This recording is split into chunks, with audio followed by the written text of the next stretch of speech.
एक बहुत बड़ा मिशन जोखिम मैंने सर पे ले लिया है।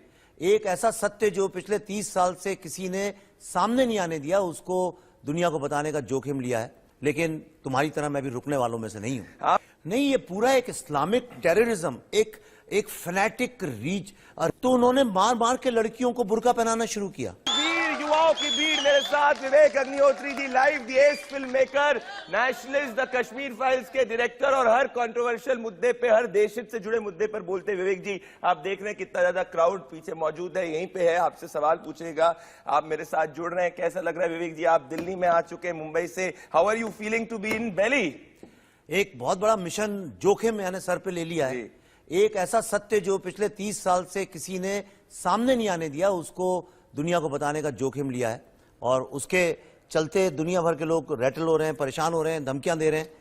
लेकिन तुम्हारी तरह मैं भी रुकने वालों में से नहीं हूं। आप रुकने वालों में से नहीं है। आज जो है युवा आपसे सवाल पूछने वाले हैं। पर आज विवेक जी, ये मैं आपका एक वीडियो देख रहा था, हिजाब के ऊपर आपने बहुत खुल के बोला था, ये पूरी कंट्रोवर्सी के ऊपर आपने खुल के बोला था। आज मैं अचंभित हो गया, इस बात पे अचंभित हो गया कि आज कर्नाटक हाई कोर्ट में जब हियरिंग चल रही थी, इस हियरिंग के अंदर जो वकील ने बोला कि हिजाब इज इक्वल टू कुरान, अब सीजीआई ने बोला कि आप दिखाइए कि कुरान में हिजाब का लिखा है, तो देयर वाज नो रिस्पॉन्स। पर मैं इस पे नहीं जाना चाहता, मैं आपसे जानना चाहता हूं, क्योंकि आप बहुत क्लोजली ऑब्जर्व करते हैं और इस पे कई बॉलीवुड के लोगों ने भी अपनी प्रतिक्रिया दी है। पर आपके हिसाब से क्या ये एक प्लॉट है, प्लॉय है? आप कैसे देखते हैं पूरा का पूरा जो हिजाब रो हुआ है इसको? नहीं, ये पूरा एक इस्लामिक टेररिज्म, एक फैनेटिक रीच, रिलीजियस डोमिनेशन का एक फॉर्मूला है जिसकी शुरुआत है। प्रॉब्लम यह है कि लोग, ये जब 84-85 में ऑर्गेनाइजेशन आई इस्लामिक टेररिज्म की, जिसको लोग कई बार पाकिस्तान पे भी टाल देते हैं, पर ये वहीं की थी, तो उन्होंने मार मार के लड़कियों को बुर्का पहनाना शुरू किया। और शुरुआत एक बुर्के से ही होती है।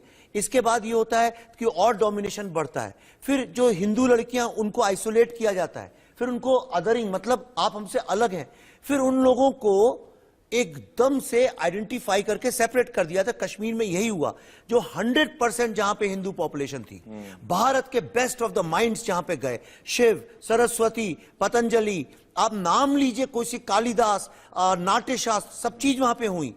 लेकिन आज वहां पे हिंदू पॉपुलेशन 0 है। इसको होने में 10-20 साल लगे, लेकिन हुआ। और मैं आपको, जब इनको खत्म करने की कोशिश की गई, इनने कहा मैं भारत में हम 500 मिनी कश्मीर बनाएंगे। ये मिनी कश्मीर एक बुर्के से ही शुरू होता है, एक शाहीन बाग से ही शुरू होता है। इसलिए मैं चेतावनी दे रहा हूं। ये आप बहुत बड़ी चेतावनी दे रहे हैं। पर मैं एक चीज आपको कहूं कि कई आपके नए बॉलीवुड के लोग जो हैं, मैं इस पे पढ़ना चाहता हूं, इसमें इस तरीके से कह रहे हैं कि अगर आपको याद होगा वो, क्योंकि मैं इस पे आपसे इसलिए पूछ रहा हूं क्योंकि आज हर व्यक्ति इस पे आपकी राय जानना चाहता है कि कोई एक टीवी एक्टर, मैं नाम नहीं लेना चाहता हूं, वो ये ट्वीट करते हैं और इनफैक्ट इंस्टाग्राम पे डालते हैं। आजकल आप इंस्टाग्राम पे काफी वैलिड है। अच्छा, ट्वीट से ज्यादा आपका ट्विटर अकाउंट क्यों ब्लॉक हुआ है? आपने ऐसा क्या ट्वीट कर दिया कि ट्विटर आपसे नाराज हो चुका और आपके ट्विटर अकाउंट को सस्पेंड कर दिया है?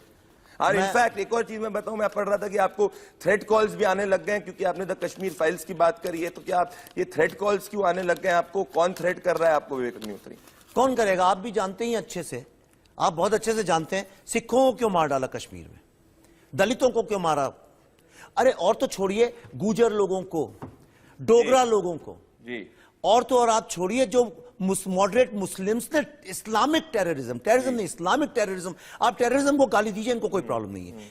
जब आप इस्लामिक टेररिज्म को देंगे, तब ये लोग आपके पीछे आग बबूला होते हैं। अर्बन नक्सल से तो मैं डील कर लेता हूं, लेकिन ये क्या है, ये आपको स्टॉक करते हैं आपके पीछे पीछे।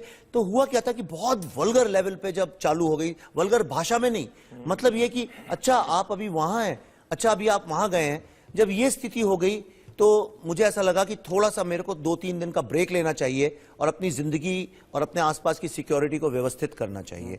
अच्छा, ये मेरे पास जो ये डोंग है ना, मैं बताना चाहता हूँ दर्शकों को, ये सच्चाई का डोंग है। और इसमें जब भी मैं बजाता हूँ, कोई भी कुछ झूठ बोलता है, तो कभी मुझे लगा आपने कुछ फैक्चुअली बात नहीं की, तो मैं डोंग को बजाऊंगा। अच्छा, इसी पे आगे करके मेरे को बहुत सारे, मेरे को सब युवा है वो विवेक अग्निहोत्री से सवाल पूछना चाहते हैं। पर मैं एक और आपसे लेना चाहता हूँ, एक अनएम्प्लॉयड एक्टर है जो आजकल सिर्फ और सिर्फ इसीलिए जानी जाती है क्योंकि वो ट्रोल होती हैं। आप तो उनको बहुत अच्छी तरीके से जानते हैं। तो उन्होंने, मेरे को इस बात को बड़ा दुख हुआ विवेक जी, कि उन्होंने ये जो हिजाब रो को कंपेयर कर लिया द्रौपदी की चीर धरण से। मतलब आई एम शॉक्ड। नहीं, ये देखिए, ये टोटल एक झूठ है नैरेटिव के। ये प्यादे हैं, ये प्यादे और प्यादियां हैं। ये सब, ये इनकी कोई, देखिए ये सब खत्म हो जाएंगे अगर पीछे जो ऊपर से जो हाथ है वो हट जाए। आप सबसे बड़ा एक झूठ ये देखिए, लड़ाई बुर्के को लेकर चल रही है और नाम हिजाब का लिया जा रहा है। क्यों? क्योंकि इंटरनेशनली लोग हिजाब को लेके एक तरह का एक कॉन्सेंसस है कि इसमें ठीक है, कुछ वो सर ढकना ढके, चुन्नी से भी तो ढक सकते हैं। अब यानी अमेरिकन औरतें भी तो स्कार्फ पहनती हैं, तो उसको लेके आपत्ति नहीं है। और भारत में एक व्यक्ति ने आज तक हिजाब को लेके कभी ऑब्जेक्शन नहीं उठाया। ऑब्जेक्शन है बुर्के से। तो ये बुर्का क्यों नहीं बोलते हैं? जो लड़की जिसको शेरनी बोल रहे हैं, आपने कभी किसी शेरनी को बुर्का पहने हुए देखा है? शेरनी को किसका डर है? तो ये बुर्के को हिजाब बताने वाली ये जो आप प्यादियां, जो एक्ट्रेसेस की बात कर रहे हैं, एक्टर्स की बात कर रहे हैं, इनका क्या लेना देना है? ये रियल एक्टिविज्म में तो है नहीं हमारी तरह, मेरी तरह और तुम्हारी तरह अपनी जान को स्टेक पे गली मोहल्ले में घूम के तो लड़ाई लड़ते नहीं है। इनकी क्या, ये घर में बैठे हुए, इनसे बोला ये मैसेज भेज दो, ये डाल देते हैं। इनका क्या जाता है? यही है इंटेलेक्चुअल टेररिस्ट जो कि इन लोगों को प्रोटेक्ट करते हैं। और इसी कारण शिव और सरस्वती की पावन जमीन आज हमारे हाथ में नहीं है और हर भारतीय को इस बात का गुमान होना चाहिए। ये होना चाहिए। मैं यूथ से आपसे पूछना चाहता हूं, आप जरा अपने सामने बिल्कुल देखिए। विवेक जी युवा जो है सवाल पूछना चाहता है आपसे। ऋषभ मौजूद है। ऋषभ, युवा जो है बॉलीवुड से काफी ज्यादा इन्फ्लुएंस होता है। आज हमारे पास नेशनलिस्ट और S film maker Vivek Agnihotri है। युवा क्या सवाल पूछना चाहता है? हिजाब से लेकर कश्मीर फाइल पे जिस पे सवाल पूछना है पूछिए। आज विवेक जी खुल के बात करने वाले हैं। जी प्रदीप, आज यहाँ पे युवा मौजूद हैं और ये बेहद ही करीब से विवेक जी को फॉलो करते हैं और इनसे आइए हम सवाल लेते हैं। आपका क्या नाम है? मेरा नाम श्रुति शर्मा है। क्या है आपका सवाल? मेरा सवाल दोनों अनुपम खेर जी और विवेक जी से है। सर, जैसे हमारा जो यूथ है बॉलीवुड से बहुत इंस्पायर होता है, तो सर ड्रग्स का मुद्दा जो है, ये विवाद का मुद्दा है, बार बार उठाया जाता है और दबा दिया जाता है। सर, इस पे कोई सख्त कार्रवाई क्यों नहीं होती है? क्यों इसको बनाया ही क्यों जाता है? सर, बनेगा नहीं तो बिकेगा नहीं। तो सर, ये जो बॉलीवुड में इतनी बार ये मुद्दा उठता है और दब जाता है, सर इसके पीछे क्या नहीं, इसके पीछे ये है कि जब चोर और पुलिस एक हो जाते हैं, तो जब सत्या में बैठे लोग हो जाते हैं। आप देखिए इस तरह के मुद्दे जो हैं ये कहां से जुड़े, इनके तार कहां से जुड़े, आप समझने की कोशिश करिए। और मैं इतना लिख चुका हूं, मैंने इतने वीडियोस बनाए इस पे। ये है नार्को टेररिज्म। नार्को टेररिज्म शुरू होता है कश्मीर से, और कश्मीर का जो ड्रग्स हैं उसका सीधा दिल्ली के जो टॉप स्कूल्स हैं और जो कॉलेजेस यूनिवर्सिटीज हैं, फार्म हाउसेज हैं वहां, और बॉलीवुड, दो जगह से ताल्लुक है। और यहां पे सारे जो पावर में नेता लोग और ये लोग हैं, इनके बच्चे, इन सबको प्रोटेक्ट करा जाता है क्योंकि वो सब एडिक्ट हैं। यही बॉलीवुड में भी अगर आप देखें, किसी से भी पूछ लीजिए आप, वहां पे आप जो, अब मैं ज्यादा बोलना नहीं चाहता हूं क्योंकि फिर मामला बहुत गंभीर हो जाएगा। बोलिए विवेक जी, बोलिए, आप डरिए मत, बोलिए। सवाल यह है कि जो लोग इस बात की दुहाई करते हैं कि बच्चे हैं, बच्चे हैं, बच्चे हैं, मैं ये जानना चाहता हूं जिनके मां बाप ड्रग्स नहीं लेते, कैसे संभव है कि वो अपने बच्चों को कुछ बोले ही नहीं जब वो ड्रग्स लेते हैं? जब चोर चोर मौसेरे भाई वो कल्चर है वहां पे। आप तो 23-24 साल के बच्चों की बात कर रहे हैं, वहां तो 14 और 15 साल के बच्चे करते हैं। बहुत बड़ी बात बोल रहे हैं ऋषभ। और क्या सवाल पूछना चाहते हैं विवेक जी से? यहाँ पे बहुत सारे युवा हैं जो अलग अलग सवाल पूछना चाहते हैं। आपका क्या नाम है? मेरा नाम राघव है। क्या सवाल है आपका? मेरा सवाल अनुपम जी से है। विवेक जी से नहीं, विवेक जी से आप पूछ सकते हैं। मेरा सवाल विवेक जी से है कि रिसेंटली इनका ट्विटर अकाउंट जो है सस्पेंड कर दिया गया है, इनके इस विषय में ये क्या कहना चाहेंगे? विवेक जी देख रहे हैं आप, बच्चे सब आपको फॉलो कर रहे हैं इस तरीके देखो, ऐसा है कि ये अचानक मेरे नाम पे फतवा पहले इन लोगों ने इशू किया जब मैं शूटिंग कर रहा था। फिर जब मैं कश्मीर शूटिंग करने जा रहा था, कहने घुसने नहीं देंगे, पर ठीक है, government of India thanks, Jammu Kashmir police और सिक्योरिटी ने मुझे काफी सिक्योरिटी दी। फिर इन्होंने फतवा इशू कर दिया। फिर इन्होंने बोला कि अच्छा अमेरिका में हम इनको नहीं करने देंगे।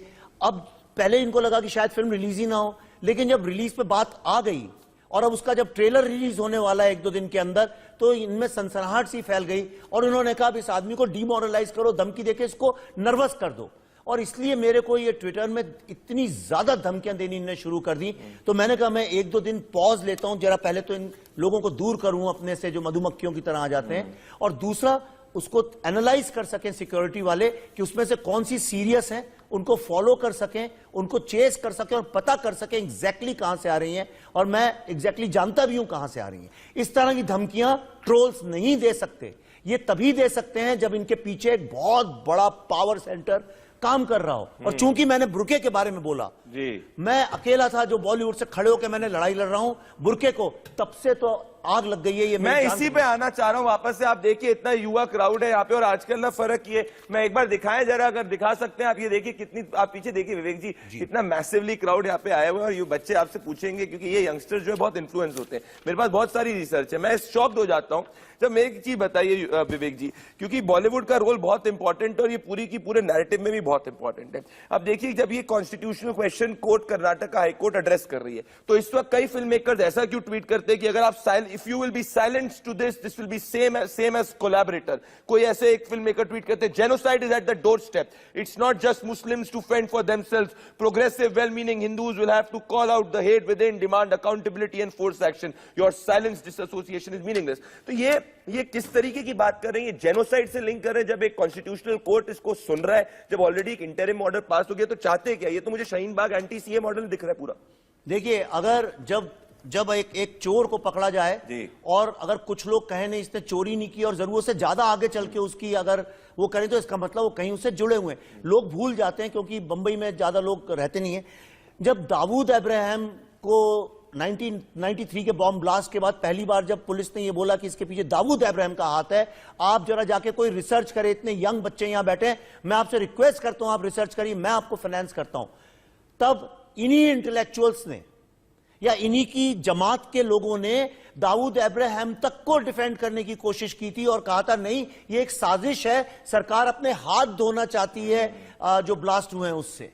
ये वही लोग हैं जो बुरहान वानी को जस्टिफाई करते हैं, ये वही लोग हैं जो अफजल गुरु को जस्टिफाई करते हैं, ये वो लोग जो मकबूल भट्ट को जस्टिफाई करते हैं। और तो और ओसामा को जब मारा था सीआईए ने, तब इन लोगों ने दुख के आंसू बहाए थे कि एक इनोसेंट आदमी को मार क्यों रहे हैं साहब, कर क्यों रहे? मतलब इनका मतलब बेसिकली आप कह रहे हैं कि ये फंडिंग जहां से आ रही है वहां से इस हिसाब से बोल रहे हैं लोग। देखिए, जो अब्राहमिक रिलीजन्स होते हैं उनका ये होता है, अगर तुम मेरे फेथ को नहीं मानते हो तो हम तुम्हें कन्वर्ट करेंगे, नहीं कन्वर्ट होगे तो तुम्हें मारेंगे, भगाएंगे, रलिव गलिव शलिव। इसका मतलब है या तो तुम मुसलमान बन जाओ या भाग जाओ या मर जाओ, राइट? ये अब्राहमिक रिलीजन्स का है। लेकिन ये जो कम्युनिस्ट लॉबी है, जो ये कम्युनिस्ट लॉबी है, ये तो इतने खतरनाक है, ये कहते हैं कोई भी आदमी जो हमारे साथ नहीं है उसका विनाश कर दो, मार डालो।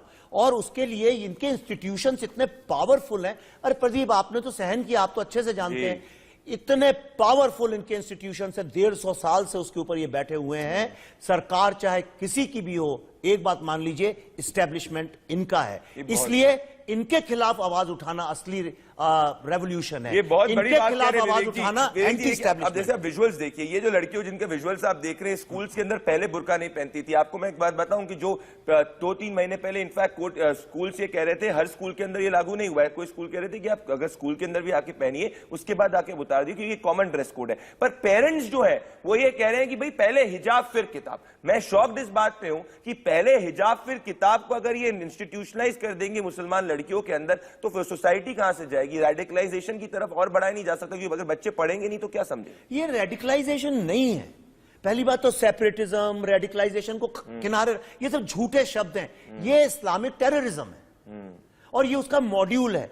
बच्चों को, औरतों को सामने खड़ा करो एज अ शील्ड। आपने सीए के वक्त भी देखा, कश्मीर में जब भी होता है आप देखिए बच्चे को खड़ा कर देते हैं सामने, औरतों को खड़ा कर देते हैं बुरके में, तो आर्मी वाले चुप हो जाते हैं, कुछ बोलते नहीं है। फिर उनकी फोटो खींच खींच के इंटरनेशनल मीडिया से कहते हैं देखो भारत में फैशिज्म बढ़ गया।